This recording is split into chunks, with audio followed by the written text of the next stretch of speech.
আসসালামু আলাইকুম গাইস, সবাই কেমন আছেন? আশা করি সবাই ভালো আছেন। আর আমার জন্য সবাই দোয়া করবেন, আমার ছেলে মেয়েদের জন্য সবাই দোয়া করবেন, স্বামীর জন্য।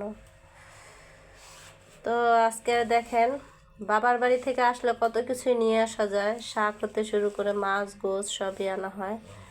তো আমিও নিয়ে এসেছি। এই দেখেন হেঁচি শাক, এটা আমার হাজব্যান্ড খুব পছন্দ করে, তাই হেঁচি শাক নিয়ে এসেছিলাম। আরও আছে এই যে পলির ভিতরে।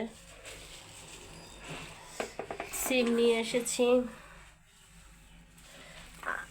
তার সাথে বরবটি বা টাকি মাছ, শোল মাছ, তারপরে বাইলা মাছ, এগুলো ধরা মাছও নিয়ে এসেছি। আর এটা হয়েছে ছোবা, খেসারি ডালের। এটা আপনাদেরকে খুলে দেখাচ্ছি।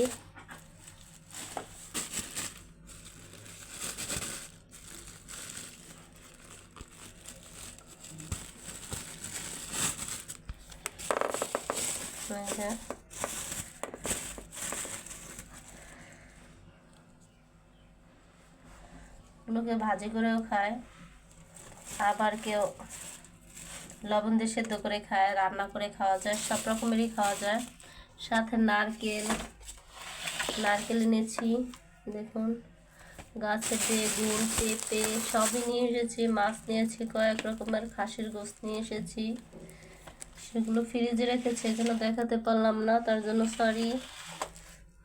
আর এই যে দেখুন আমাদের গাছের সিম,